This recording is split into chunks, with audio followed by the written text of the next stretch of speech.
Darling, we've had one hell of a time, but the question on everybody's mind, where is the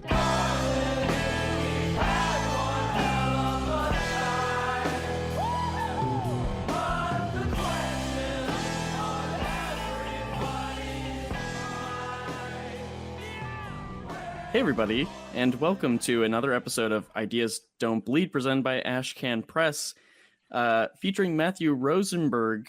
Rosenberg. It's low energy today, Griffin. Are you all right? Matthew, the Wildcat.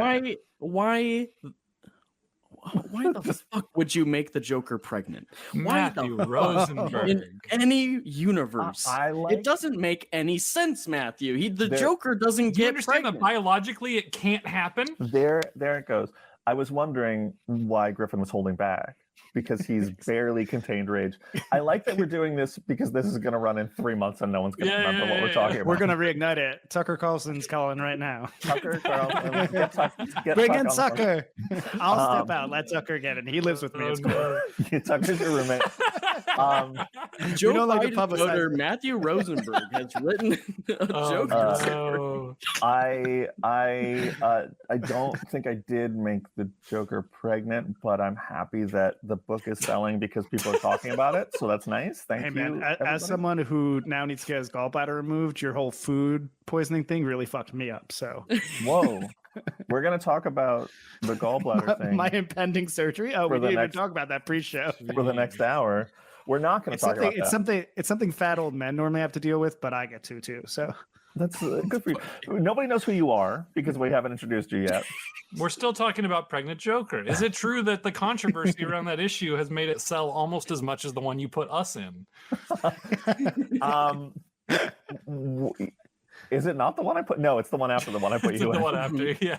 So- God damn it. If only it was that one. I know you guys would be eBay rich right now, or Yeah. getting executed on Patriot News, one or the other. I don't know which. Maybe if we both. can bring in the consultant from Patriot News now, that'd be Oh yeah, and Proud Eagle, come in and bring your sword. I think, yeah, we don't need to talk about the Joker per se. It's a Like fun we book. just did. You should check it out. what's that baby gonna look like? It looks like the Joker because it's Clayface, and he looks like the Joker. Spoilers. Watching the one thing I will say about the Pregnant Joker is watching comic fans attempt to explain Zatanna and Clayface to people who don't care about comics at all. And be like, no, it's a piece of Clayface. Oh, Zatanna cast a spell, but it reflected wrong. And like watching these people who have never picked up a comic in their life and have no interest be like, It's a backup gag in a much more serious comic. It's yeah, yes, they still make comics. Yes. I like that. I like that their anger can just like completely deflect any lore, reason, explanation as well. Yeah. Like I don't care about your satanas and your magics. I mean, and I mean, Harry Potter. the first day I got dozens of, you think I'm going to go see this movie? And I was like, I would. I guess. I don't know. Probably. Like the last one made $1 billion.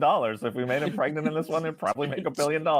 Yes, I think Oh you'd my go see it. God. But like, I was like, people just being like, your movies are No. terrible. And I was like, my movies are terrible. Like, let's just get that out of the way. I'm telling you, I think Joaquin would be into Pregnant Joker. definitely. I could see him. definitely. He would actually get pregnant for the role. Yeah. He's method. Junior, that shit.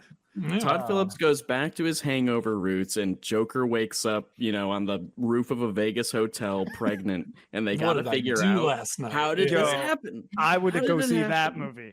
That's not bad. That movie sounds great. We are joined Matthew, today. who's our guest? Yeah. Yeah, who's Tucker Carlson here? I'm a huge fan. No. We are joined today by my longtime friend and excellent comic book writer, Mr. Frank Barbiere. Yay. Yay! Well, we clap. On this show, we clap. I'm clapping for myself. And That's my respect I get. Frank is the writer of books like Five Ghosts and Violent Love at Image and White Suits at Dark Horse and Black Market, and I'm going to miss some. I'm Howling doing Commandos of S.H.I.E.L.D., woof woof. Howling Rip. Commandos of S.H.I.E.L.D. woof woof it. All new uh, Marvel again. Avengers World. You wrote some of that. All right. Respect. My man wrote some Lobo and some Supergirls. Don't love talking about that. Deja Thoris. I love talking about that. That was good. You want to do an hour on Deja Thoris? Yeah. Solar Man of the Atom, which I always say Solar Man of the Atom because you say Solar Man of the Atom, but I'm not sure it's not Solar. Is it not Solar? I was don't know Solar. how to read. Did no one okay. tell you to say Solar? I know. I think I just said Solar, like how when I was a child, I thought Guile from Street Fighter's name was Ghoulie. So, reading. So I have definitely said Solar Man of the Atom for as long as I've known you. I'm and sorry I that's- gaslit you like that. Wow, this is I always try and have people on the show that I know I can make cry, that I have that Oprah moment. But I think I'm going to be the one who breaks here because I'm the one confronting a reality that I didn't know. I mean, it's funny that you still say Jokar too. So Jokar, man of the laugh.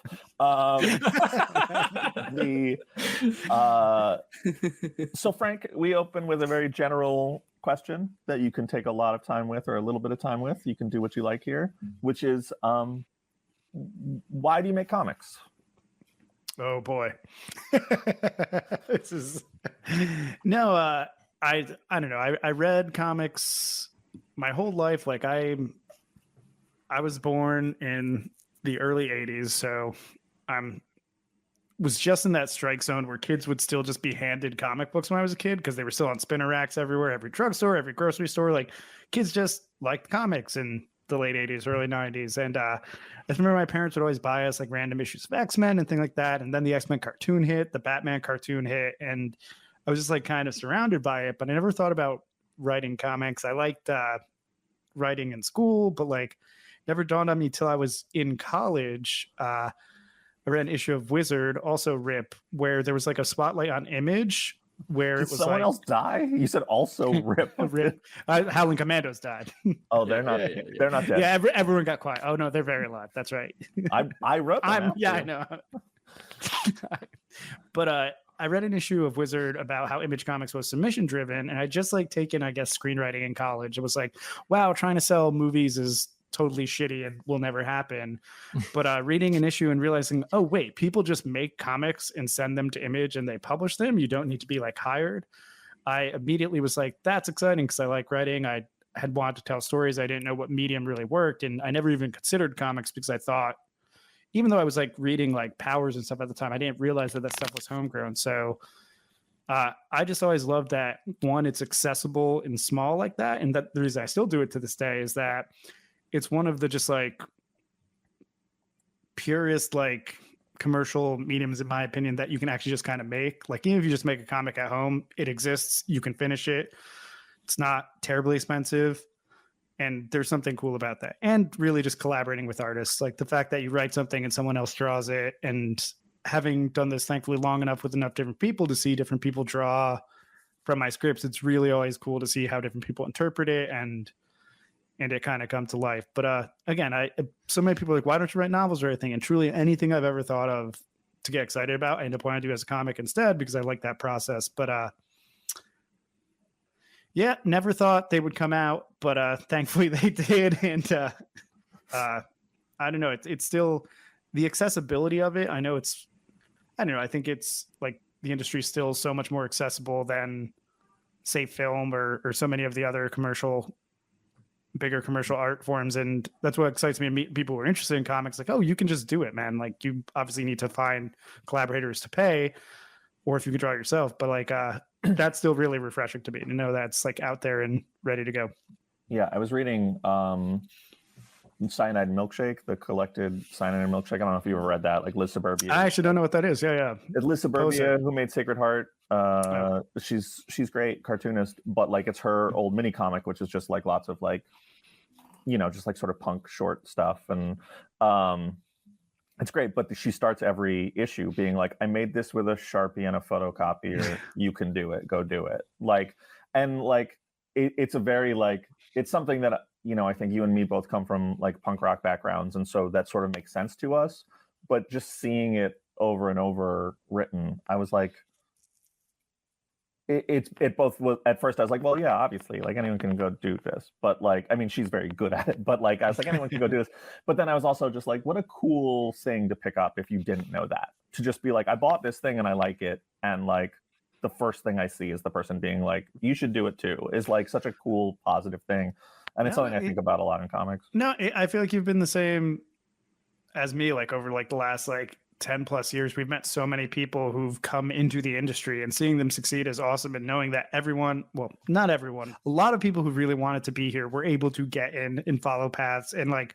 a lot of times they just need to be able to told like they can. And that's still really, really cool. It reminds me of music when you could just start a band. And I feel like the fact that you could then also even like get your books published and things like that is super cool. And a lot of people try to like guard things like they're a secret, which bums me out, because again, even like that book, right? So many people will be like, well, I got in because I'm special. It's like, no, you can probably do this too. I'm sure you have your own stories to tell, blah, blah, blah. I'm not a fucking genius that I managed to be the man who cracked the code of making comic books. Yeah, I think you made a really good point, which is that like the people we came up with, because you and me started together, you started like making comics like 1 year before me, maybe. Able to draw extra money from my student loans. That's how I paid comic artists when I was in college. But it bad decision. Wow. The bad decision. We'll be paying that forever now, but at the time it seemed like free money. But Wow. you got a book out of it. Mm-hmm. That is not in print anymore. Thank So, God. But you know, I think a lot about that. Like you know, in just the idea of like, and obviously it's not for everybody. Not everybody is like social and good at making friends or meeting people. But like our peer group was really a strong support network for coming up. For Like sure. obviously you and me were like, you know, would go to every, you know, if we would get an opportunity, we would try and pass it back to the other, and we'd go everywhere together. But I think about like Ed Brisson, Steve Orlando, Chris Sabella, Mike Maurici, like, Literally all the everyone guys. who works in comics now, right? Like it's so Yeah. wild that all those people came up. Like, but we were just talking a little earlier about like how it used to be message boards and things like that. But like, I do a lot of when I can. I like to just like talk and mentor. And I was giving a talk about like networking, sort of, and I hate networking because like it's for type A people only, and there's so many not type A people who want to do creative things. But for us, it was such an organic thing where I love, like, none of us had like a dad who worked at Marvel or like a best friend. Like we all came in from zero, but by building that community at shows, we started to just know each other and know the people breaking in. And again, now I'm just like, to me, it sound like verklempt, waxing poetic about, but it was a really like, we all came from no background, met the same people, worked and got to different places and all got in. And it was like an organic like thing, as you said. It wasn't like again, no one's fucking cousin like worked at Marvel or anything to help us get in there. Yeah, I mean, I remember, you know, like when I started, like, and I think you were the same way, that it was like for us when we were first starting, there was a lot of thought of like, we have to meet a famous comic book creator who will help us. And then it's like, you soon realize like, well, those people have friends. They don't want to like go out to dinner with us. Yeah, man, Like, that's the way to fucking do it. Let me tell you. still look, still friends of nothing in company comic excluded. Most people aren't riding other people's coattails to careers. Some people pull it off, and congratulations to them. We're very proud of them. Different paths, man, different paths. But you know, I think about that a lot of like when I see, not to like put myself on a high horse, but I'll like meet young aspiring creators at shows, and they'll be like, you know, oh, can we go get dinner? And I feel like a jerk because I'm like, well, I would love to give you time, but like I have a limited amount of time, and there are people I've known for a decade here that are like good friends. There's like business things I have to do, but I'm also want to be like, I'm not the person who's probably going to help. Like I can maybe help you in your career here or help you there, but like the thing that's going to help you much more than me is finding someone on your own level who can boost you up one. Like you have to take every rung of the ladder at a time, and the easiest way to do that is with other people who are doing the same thing. Like we're not going to like, it's so much harder to find someone who's going to bump you up Well, to the top, you know?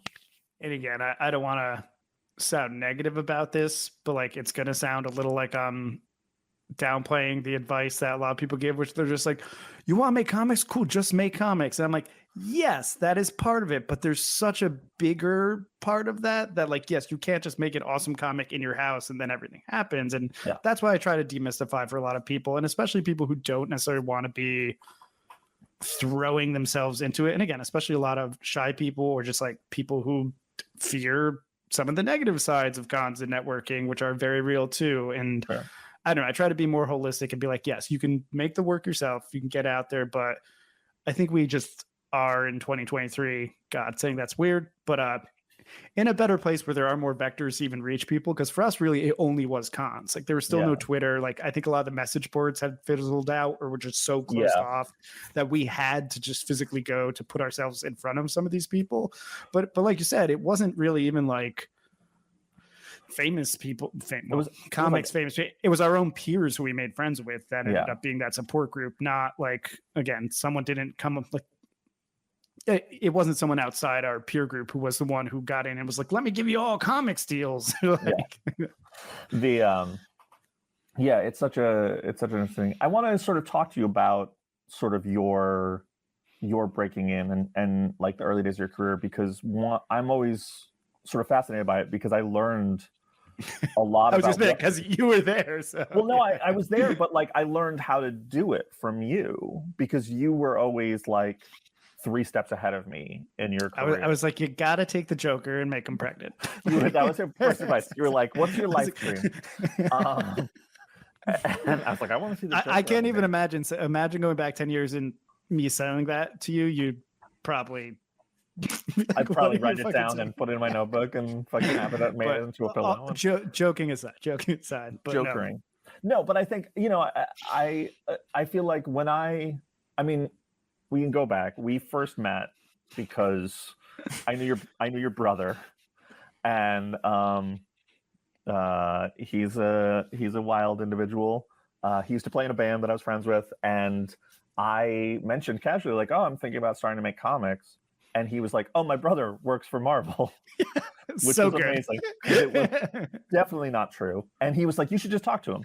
And I was like, oh, okay. And I think I just shot you an email, right? Like, yeah, I probably still have it. Funny enough. Like I remember one day I was looking back on that, but you were just like, hey, I might have like met you for a second at a show first. You might have introduced yourself in person because I was still in New Brunswick at the time. Yeah. That might be But true. Then you definitely emailed me following up. Yeah, we probably maybe met at the Grease Trucks or at like on George Street somewhere or something. Oh, But yeah, I emailed you and was like, you want to get coffee or something sometime, and like I'd love to pick your brain. And then that's when you told me like I definitely don't work at Marvel. But you had a book you were making coming out. I remember you sent me a congrats because Divine Intervention, the graphic novel I did in Arcana that Arcana, I don't know how to read. Solar. I had done while I was in college and actually finished at all just with student loan money, which was miserable. And it was listed in Diamond, and Matt actually saw me like a really like sweet, like, oh, I saw your book in previews. That's awesome. Like I was like, oh, and even my own parents didn't care. I remember I let my mom read that book, by the way, and she said it's probably not going to win any awards. Was her dope? I had very supportive parents, but not like that. That's your pull quote. That's on the trade, baby. And did it win any awards? 0. So credit too. It's wild because it was such a different time back then.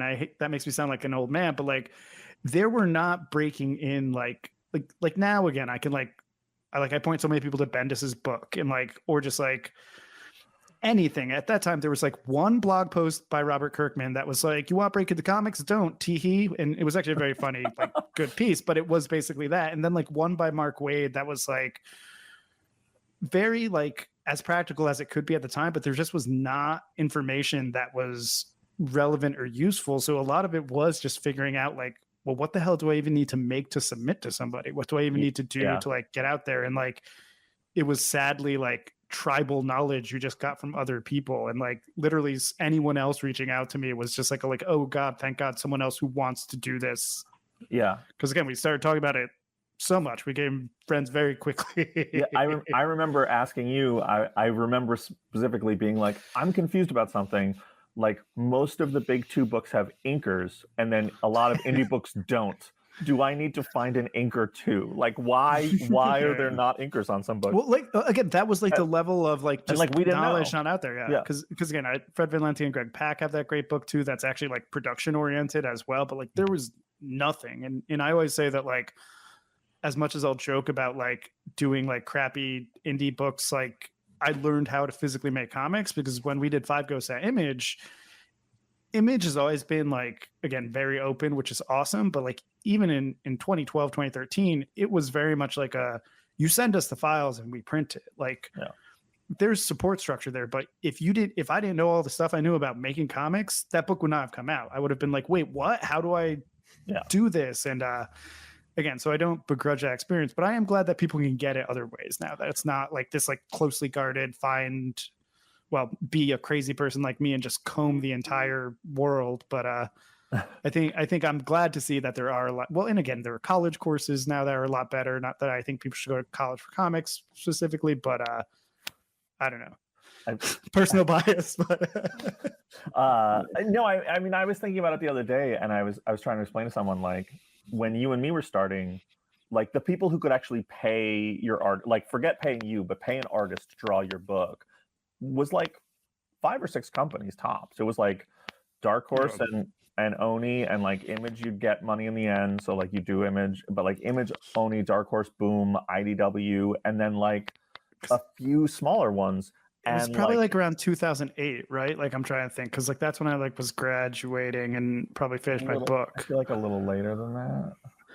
I think like because I had moved home and had started like doing stuff with like Mooneyham and stuff around then, because that's when I want to say like 2010, but maybe not. I'm literally gonna look it up, but go ahead and keep talking. Well, I just like, you know, it was such an interesting thing because like we would, I mean, I know less for you than for me, but I would make pitches and I would send them to people at those 5 companies, and I'd be like, Eric at Boom is getting it, and so at IDW is getting, you know, and like all these people would get the emails, and then, you know, Charlie at Oni is going to get it, and then they wouldn't open the email, and you're done. Like that project's dead. And now it's like it's just not like that, because there's you have Vault and AWA and I see and Scout. The first email I have from you that says, "Hey, it's Matthew Rosenberg," is from 8/19/10. Yeah, so 2010. Look at me. Yeah. Is that the whole email? Hey, it's Matthew Rosenberg. Don't read my email. No, I was gonna say I think you evoke some people we no longer work with, which was pretty funny seeing. It's probably pretty long email. I used to write emails that were way too long to people. That was like it probably made me feel important though. So that's fair enough. But I remember, you know, a big thing for you, a big thing that I thought was like incredibly cool or smart or coincidental, and I never quite figured it out, was that you definitely coincidental. Then you lived close to the Kubert School. Yeah. Okay. Yeah. And like just became friends with a ton of Kubert School artists who went on to be big artists. Well, that remains to be the like bane of every writer who wants to break into comics, right? Finding collaborators is always impossible. I think Twitter has helped a little bit, but like it seems like anyone who can draw at even like a semi-professional level will find work now, because it's so sought after. But it was even worse like when there were no like groupings, and it was the like smartest thing I probably ever did. Is I did, as you said, I grew up a town over from the Joe Kubert Art School, and I had taken like classes there when I was a little kid, and I was just like, I want to draw comics, but I always liked comics, as I said, so it's always kind of been around. I didn't just decide one day. I didn't know you took classes there. Yeah, they did little kid classes though. It wasn't like the serious classes. You know like who taught them? I can't remember. They were definitely like not people I would have known, because I feel like I still would have recognized who they were. They were, I think one of the guys had worked on Doug though, like the animated show Doug, which I thought was cool. And like, so they weren't like comics dudes though. Like it wasn't like the Kuberts or anyone, but when I moved back from college, I'm like, why am I like trolling DeviantArt in like weird forums? Like that school is right there. So I looked up people with Kubert tags and found Mooneyham and Gary Brown and a few other people in their class, and they were still underclassmen at that time. And I just like sent them some emails, and I was teaching public school full time, so I had some money to actually commission them, and that's how I met Chris. And they lived like 10 minutes from my house. I would just go hang out with them, which was awesome. And the graphic novel I had done with an artist who was foreign, so there was just always a little bit of a disconnect. And he was a champion and did the book, which was great, but like he wasn't like my friend or peer. But with them, it was awesome that I could actually just go hang out. We actually became friends, and I could like see people draw and just like organically grow from there, which was, as I said, one of the best like fortuitous things that happened, as it was like a stable of young people who were trying to do the same thing as me. Yeah. And from that, you and Chris Mooneyham went and pitched Five Ghosts to Image, right? Did you go to pitch before that? So I won't get into it because I've talked about this like ad nauseum on some podcasts, and I will go on for like 3 hours if I start telling this whole story. But long story short is I went to Chris because I was going to do another graphic novel at Arcana, but it went so badly that we decided to cancel. But I had another artist who quit just because they couldn't do it on time, and Chris was going to do it, drew like 40-ish pages of that, and like, or maybe even more, maybe like 60 over like a year and a half. But halfway through that, I remember I was still teaching, so it must have been like 2007. I randomly, after reading like Parker and Casanova, got inspired to do a story about a thief. I'm like, oh, I want to do something that looks like Parker, that's about a thief character. But I was thinking, I'm like, oh, but they have to be able to do something cool that's comic booky instead. I was like, oh, what if they had like Sherlock Holmes powers? And I'm like, oh, wait, what if they had like a few literary characters? And that's how I thought Five Ghosts. And I went to work the next day, and on my lunch break wrote the first issue. On your lunch break, you wrote the whole issue? Yeah. Cool.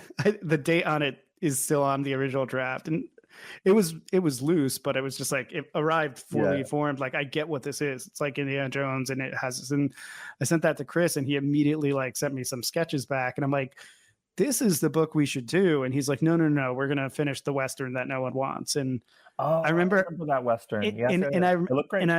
It did look cool. It's coming up on like my Facebook memories now. But I convinced Chris to draw the pitch to Five Ghosts, which are the first 5 pages of the book, which is a really cool, like, not to compliment myself, but like cool self-contained like little like exhibit of like, it's the main character using all the powers in and out in like a self-contained sequence. And Chris drew it and hand lettered it. And I remember I was so angry he was hand lettering it because it took forever, and then he spelled a word wrong, and I'm like, nope, I'm gonna letter the book. You fucked up, man. You can't do it like that. But I love you, Chris. Sorry, but you know I don't let you hand letter.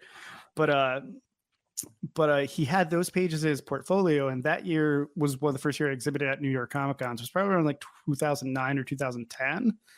And we had our Western, which no one gave a shit and no one bought, but he had those pages in his portfolio that people could read, and everyone stopped and read that. It was like, this is awesome. And I'm like, this is the book we should make, man. And then we ended up Kickstartering it in like 2012 when Kickstarter was like brand new. I remember we made like $1,000 on Kickstarter, and I was like, oh my God, like this is crazy.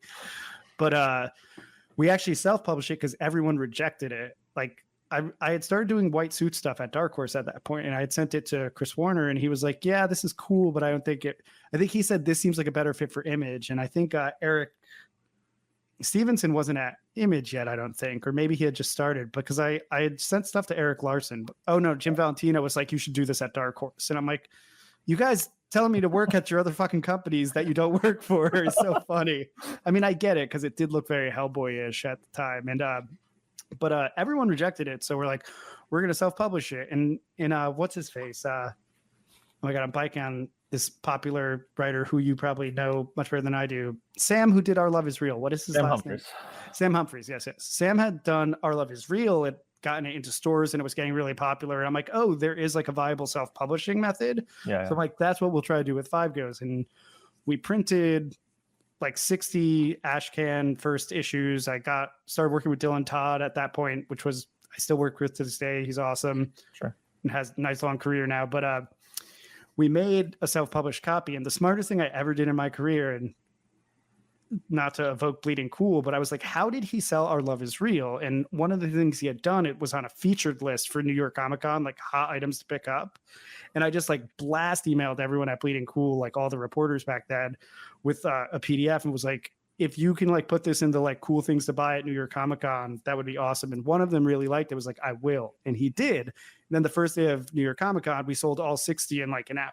And I was like, and this is, Matt, we were doing shows. This was after like 3 years of never being able to sell anything at a show, legitimately nothing. I even had a Dark Horse Presents issue that no one would buy.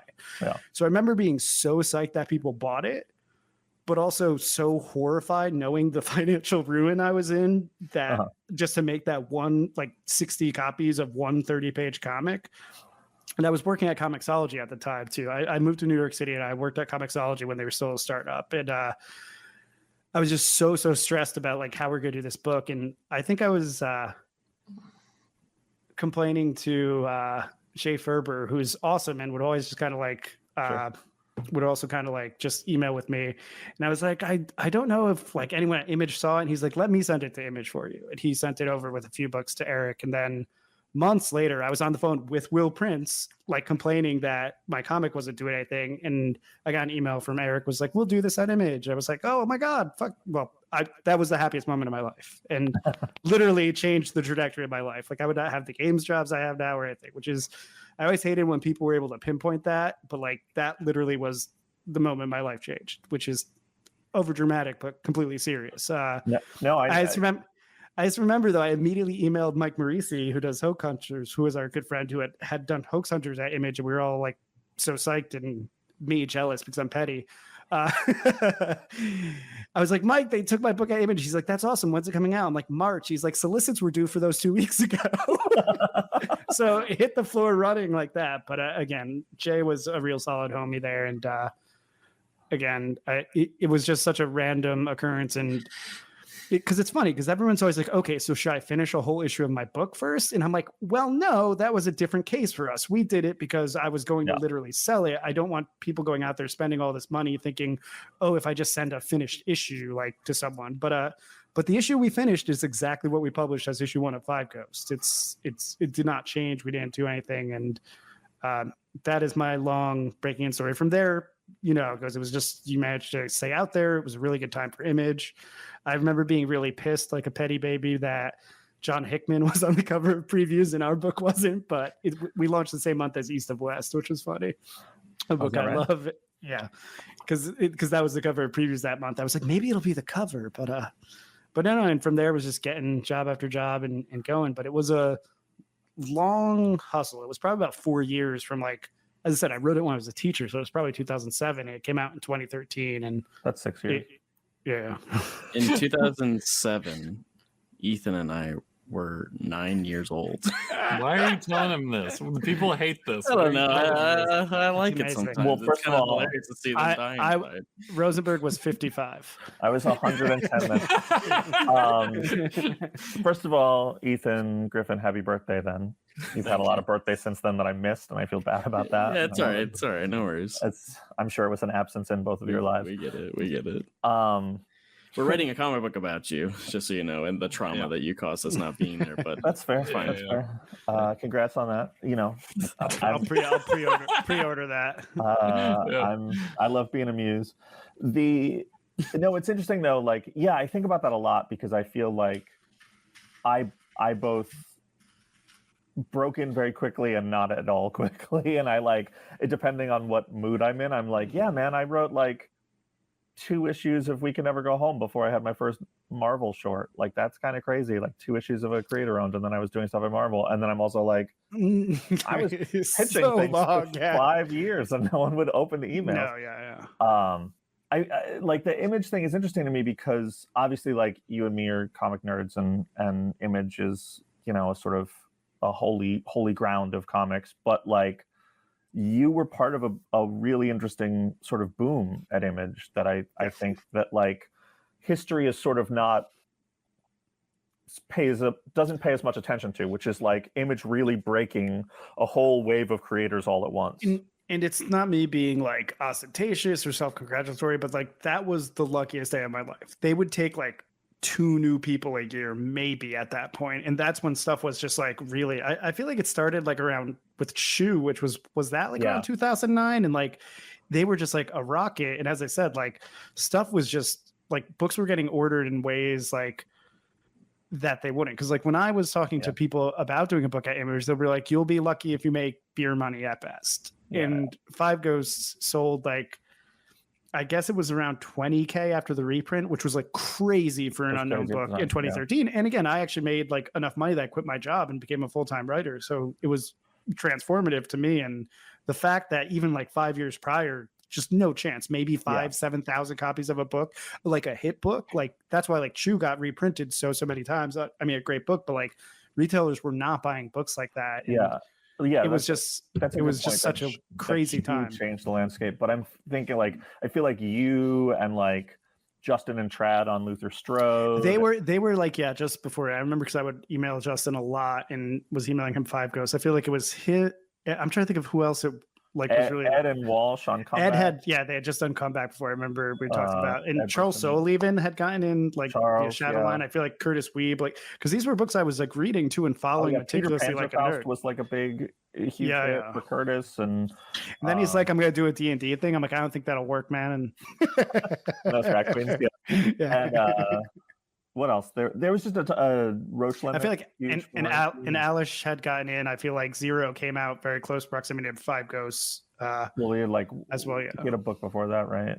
Yeah, he did Wild Children a few years again. Because when we were trying to break into, I was just like so hyper aware of like anyone who was like a crazy person, and just like and these were people we were seeing at cons and stuff too, and it was just wild to see like the night and day transition of like no one gives a shit who you are to like, oh my gosh, you have, and again, no one in the real world knew who you were, but in comics, like, oh my gosh, people know who you suddenly are, and like your book is out. And again, I feel extremely fortunate and lucky to have gotten in when I did, because that was the time to get in, at least for me.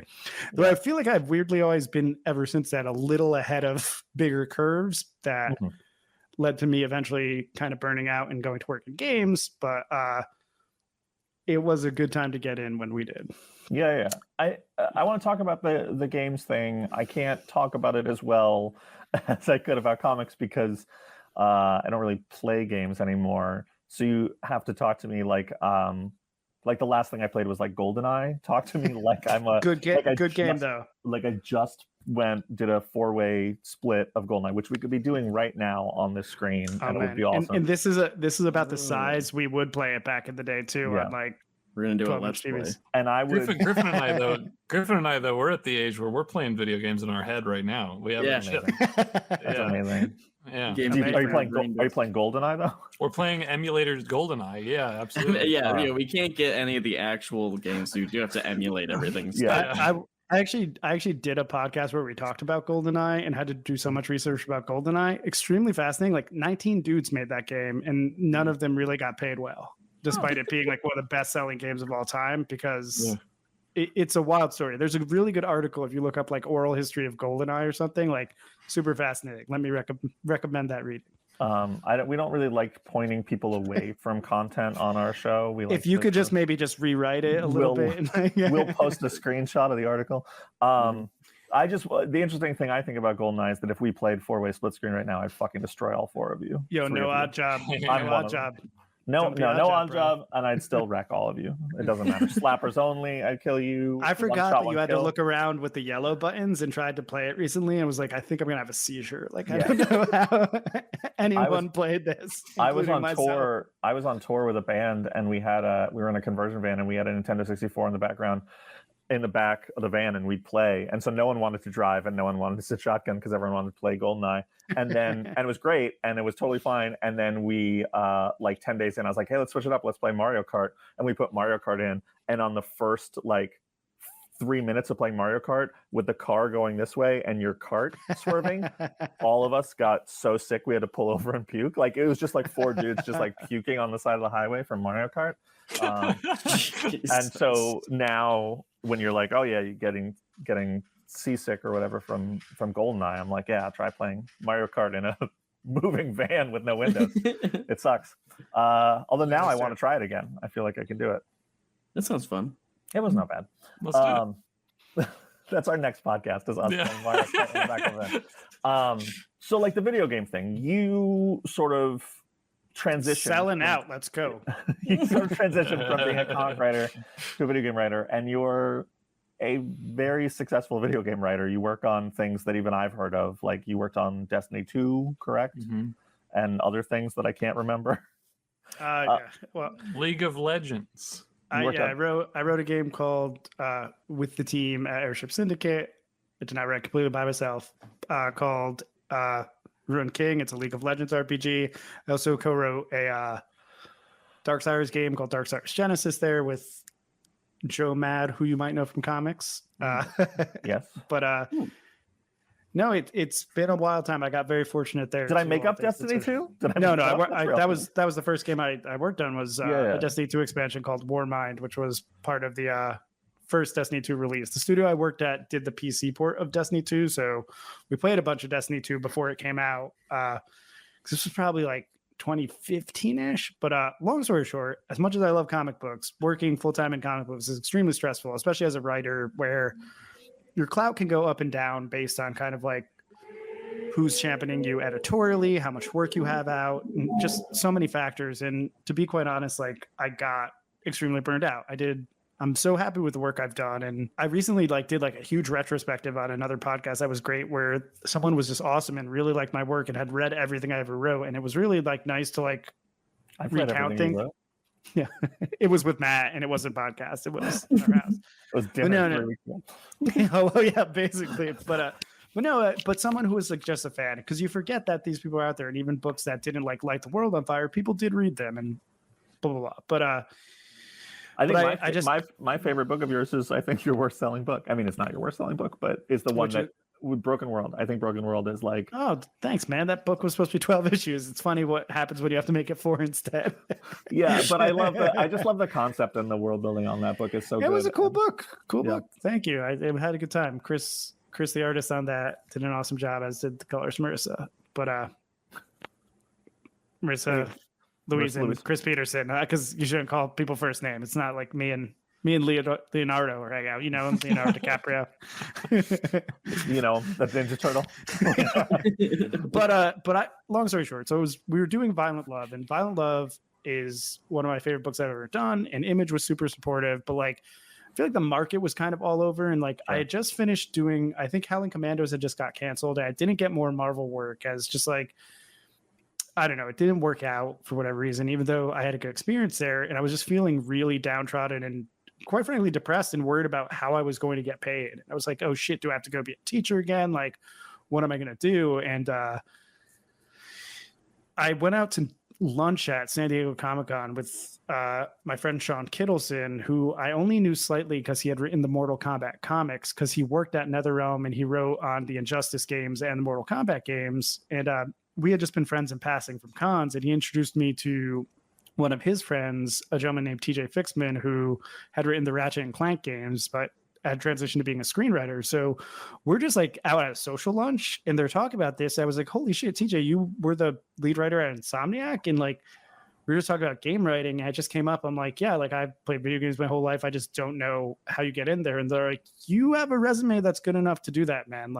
You've been a professional writer for long enough in writing at Marvel and DC and stuff. They will not throw your resume in the garbage. And just from there, and with Sean's very kind guidance, I just started reaching out to recruiters, and I had a few close calls over the year. And I think I was still doing comics, but just as I said, so burnt out and wrapping a lot of work I had and just not doing the hustle to get new work, which again, I put a little on myself too. I was just so tired of trying to find what's next.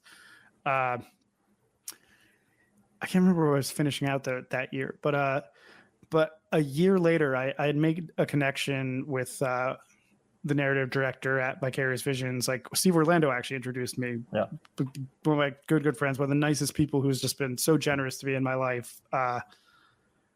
Let me live at his house for a month and a half when I had to move to Albany. But Steve had introduced me, and I thought I was getting a job at Crystal Dynamics. So I was not big shotting him, but oh yeah, tell me about your studio. What do you guys do? And they hadn't started on Destiny yet. And we just made a connection. And when I would go visit Steve, I would hang out with this dude, Dave. And randomly, a year later, he knew I kind of was looking for a job, but he would always tell me when we hung out, I can't give you a job. And I'm like, I get it, man. I'm not that bad at networking. I'm going to just straight up say hire me. But lo and behold, a year later, they got Destiny, and he needed someone else in the studio. And he randomly reached out. He's like, hey, if you move to Albany in 2 weeks, you could be a contractor on this game. And to my partner, I was just like, will you move to Albany, New York so I can do my job? And they thankfully said yes. And we moved up there, and that's how I got into games, and I was lucky enough to be. Who doesn't want to live in Albany? Listen, two thumbs down. I had one of the best Indian food dinners I've ever had in Albany. No, not bad. I mean, really, Orlando really was there. really good I think buffet. loves. But long story short, and just that was the way I got in yet again through networking and just kind of talking to people and not being afraid to like apply to stuff, because there's a whole nother sector of like comic writing is really competitive, but game writing is insane as well. Like there's so many young people who want to be game writers and probably a lot of talented writers, but there's so few jobs. And again, I try to mentor and talk where I can about that. And ultimately some of the best advice I end up giving is go do something else if you can in the meantime, like make comics, like if you can, like, again, obviously not sounding that simple, but that's one thing that I love about comics. It's a tangible, like actual thing. It's a lot more exciting to hand someone a comic than like, here's my screenplay or here's a random writing sample I just did. But games, I will say up front too, part of the reason there is it is much more like a day job. Like you have to be in an office, or you did before COVID, but I don't love like corpo work, but it was nice to kind of go back to that after freelancing and being functionally poor towards the end of it as well. So I would say that you were sort of dysfunctionally poor. And again, I mean that in the most privileged way possible too, not actually, but like for me, I was worried basically where my next paycheck was going to come from. Though, you were still buying $300 statues, but you were being like with Matt's old discount, But I was like, dude, it's all. I shouldn't be doing this. This is a horrible idea. It's kind of the experience I'm having doing taxes right now is just like, God damn it, I'm so poor. And then going back through and being like, oh, fuck, I'm spending so much on fucking records. Jesus Christ. Well, I will tell anyone who does do freelance full time, don't be an idiot like me and just put off your taxes. Because like I had to spend the last 5 years like paying off like back taxes, which I finally did this year, and not a cool time. Because like I don't know, I know a lot of people are much more financially smart than me, and I just was not. I was just like, I wouldn't do like the quarterly shit. I would just like get like $5,000 at the end of the year in taxes and just not pay it and be like, well, put it on the payment plan. Like you only have to pay like $100 a month. I'll do that till I'm 70 years old. Dude, layaway, baby. Yo, this country sucks, but what's up? Oh yeah, laying away a nice army, and also no health insurance during that whole time too, or just like worst, sick. Like get hit by a truck. This is I meet a lot of people in games, and no disrespect to them because I'm happy for their path, but a lot of people who went right into games after college, and like people will say stuff about health insurance. I'm like, try not having health insurance for 6 months and see how you feel about health insurance when you come back, and you'll have a whole new perspective. Not that doesn't need to be fixed, but living without health insurance is harrowing. I'm super curious about the sort of the process of game writing, if we want to keep talking about that at all. If it's interesting, I'm more than happy to talk about it. Especially because like we're talking about the differences in the industries and stuff, and talking about how small comics can be, to the point where like we kind of always have to have like, oh, people know you, and then it comes with the asterisk of people in comics know you. In the real world, quote unquote, people don't know you. But then there's the video game industry that is like the most profitable industry in entertainment. And so how does that sort of thing affect writing? I've been very fortunate that I've been not worked on large writing teams. A lot of games have like, you'll see like 15 people plus, and like we'll split up stuff. And again, the junior writers will do just like smaller tasks, like item descriptions maybe, or just like copy that's in the game.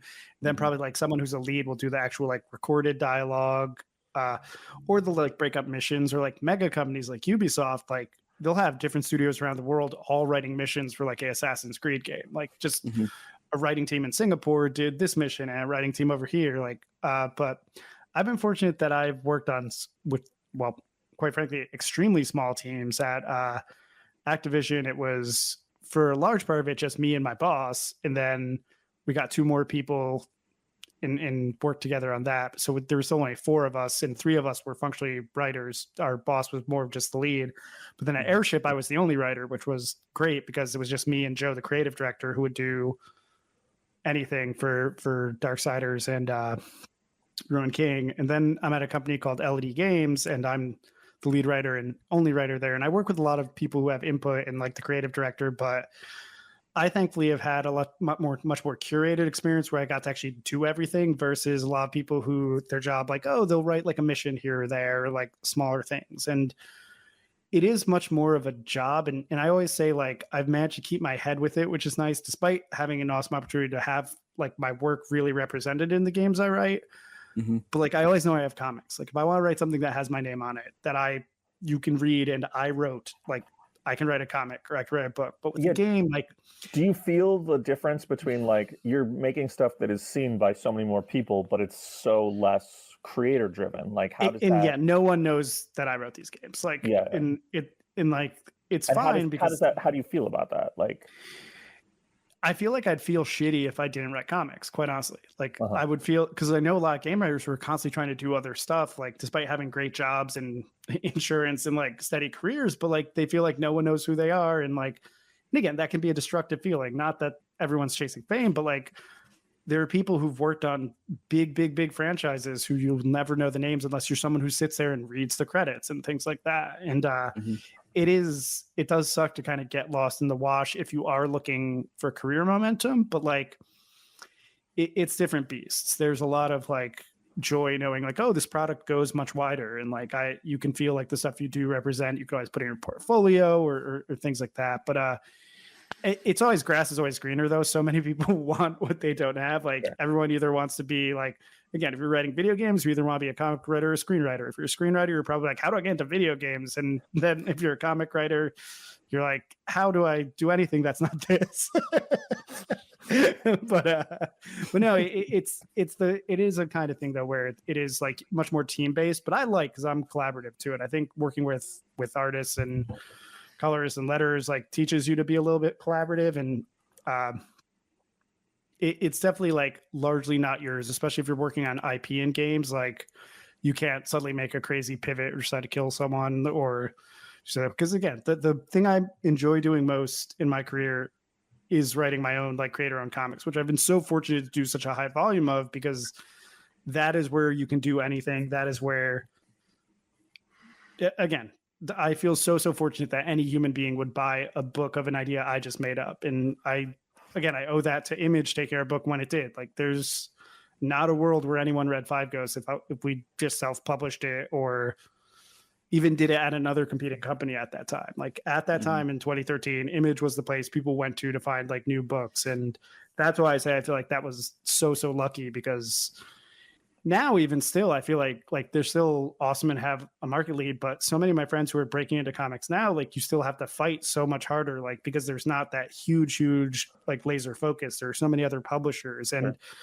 it was bad creatively because there was only one company doing that en masse, but like it was good career wise because people would be like, oh, if I want to read an indie book, I'm going to read the Image books. Like back then, I feel like it's a long, weird answer that went to other places. That's okay. I think it's a good transition too. Yeah, I feel like there's an interesting thing. Like I know that like you love creating your own books the most, and like more than doing work for hire or licensed stuff. And not that you don't love doing that stuff and do that stuff well, but like I see more of a connective tissue to your creator-owned books in sort of the video game stuff, because it feels more like world building to me, which I know is like something you really love, which you don't get to do if you come in and do an issue of Doctor Strange or do some Lobo or whatever it is. Do you feel like in a way the video game stuff is closer to doing creator-owned stuff, even though you're still working on a corporate IP? Yes, because of the stuff I got to work on, which is interesting. And like the stuff I'm working on now is like new IP stuff, so starting from the ground up. But like I would not be able to do it if I hadn't spent so long doing my own things and learned how to like write my own things, how to like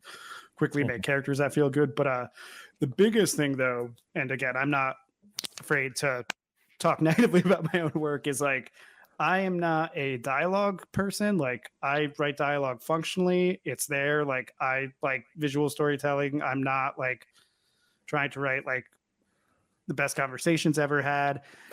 When I was doing my comics, really that was not my focus. And I feel like we found ways to like get around it, especially with Five Ghosts, because it was set in this like pulpy like era. Like I remember someone's like, oh, it's cool how they make the dialogue like kind of like bad and stiff. I'm like, no, that's just me writing bad because it's the first thing I've ever written, and it just happens to be coming out in front of a bunch of people. But it was like a weak point for me and something that like annoyed the shit out of me. But working in games, writing for performances, I've gotten to actually like go and like oversee recording sessions, and especially on Ruined King, like, well, I guess in Destiny 2, we worked with like literally like a bunch of Critical Role people and like some of the best like voice actors in the business. And it was really affirming and helpful for me to feel like, oh, wow, like I feel much better at this. And so much that an actor bringing to it, like, because when you're recording in the studio and you actually have time, like you can like actively rewrite the lines as you're recording. And we worked with an awesome director on Ruined King, who I love, a gentleman named, I cannot remember Kevin's last name, but like, his name's Kevin. It was the, but like we would be able to hear the actors read the line back. And because we had enough time, if it sounded clunky or weird, like take a minute and like craft, and can't do that for every line, but like it was such a great experience. Wow. And Yeah. It goes back to that old adage that everyone says, but I don't think people do, is like, yo, just read your fucking dialogue out loud, because if you hear someone say it, it will sound, you'll hear immediately. In comics, I feel like you can get away with writing crappy dialogue. Especially if you're me, but because people are reading it, though, I feel like people will bring a lot to it, and it's not performed. But the minute you get into a performative medium, like you will immediately see where your problems are, like where phrasing, or even just learn what like different character voice is. Because like, and again, I wasn't uneducated. Like all I would do is read writing books, and I taught writing, but like it wasn't something that was landing for me, I feel like, in my work early on. And again, I don't think it was terrible. It just wasn't like the focus. I wouldn't say like, oh, go read my books and you'll see like amazing, like sparkling dialogue. But now I feel like I've really, the next thing I write will will be much better in my eyes. But that is a big thing, because a lot of what you will write as a game writer will be like, they call them like barks, like, which are like, hey, where you going, or where's Spider-Man, or what's going on, like shit that random NPCs say. Like there's a lot of thought on writing those. Like I joke with my game writer friends, like there's only so many fucking good ways to do that, man. Like you're not going to be the Shakespeare of writing like where's Spider-Man, like barks. Like,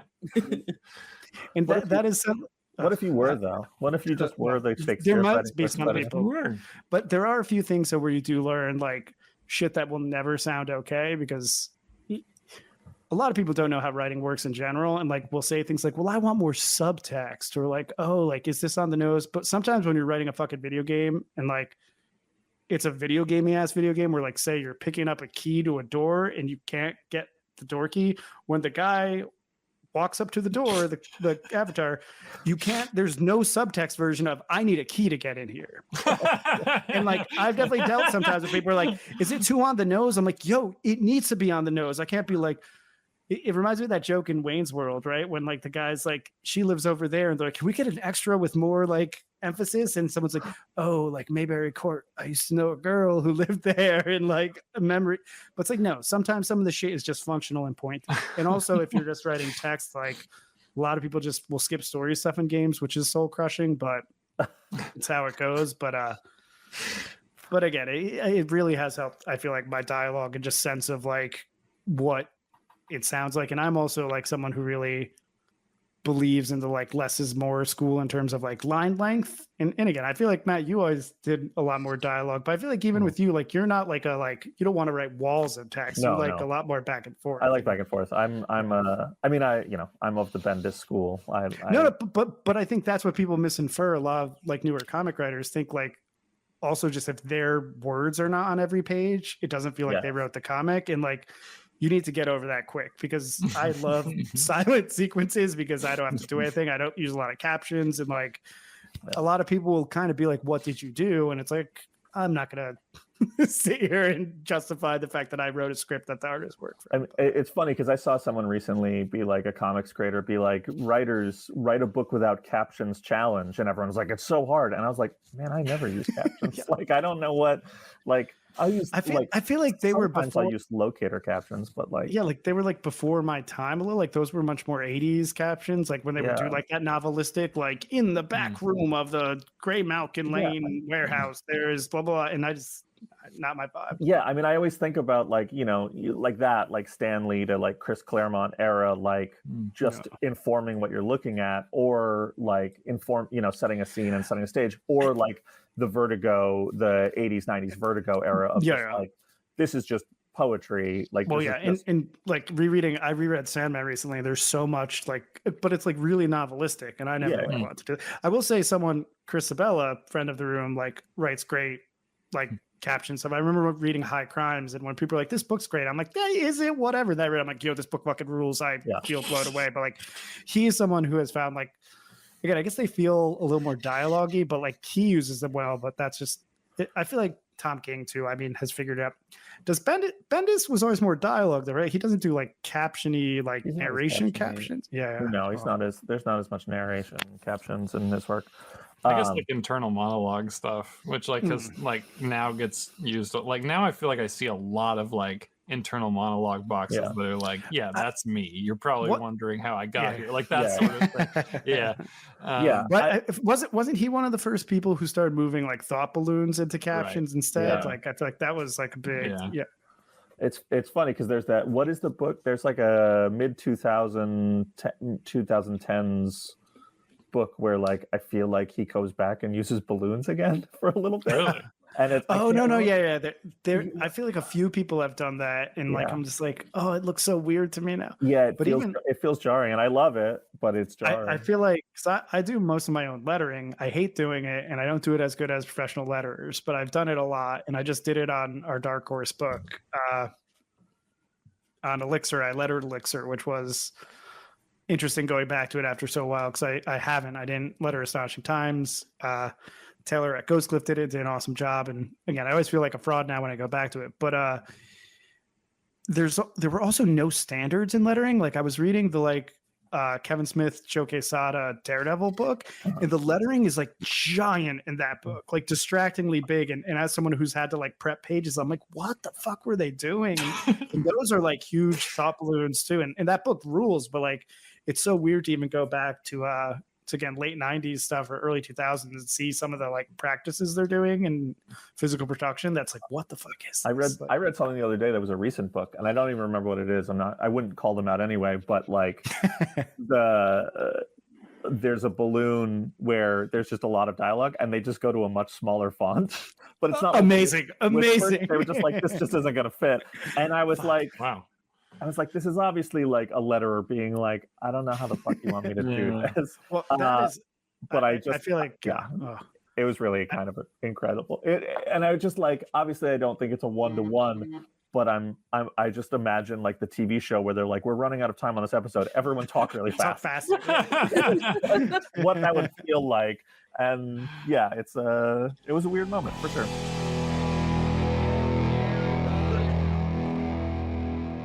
And that brings us to the end of part 1 of our discussion with Frank Barbiere. Make sure to check out ELIXIR, as well as everything else Frank is working on, by giving him a follow on Twitter at Atlas Incognita. To get the latest episodes of this podcast, as well as news, giveaways, and even comics delivered straight to your inbox, go to ashcanpress.com and sign up for the newsletter. We'll be back next week for part 2 of our discussion, and in the meantime, you can write to us at ideasdon'tbleedpod@gmail.com, or tweet to Matthew Rosenberg at ashcanpress on Twitter, me at Tales to Astonish, or Griffin at Griff Sheridan. We'll include some of your correspondence on the show, and we'd love to hear what you have to say. And big thanks to Summer People for our theme song, Where's the Poison? Thanks so much for listening, and we'll see you next time. Where is the poison?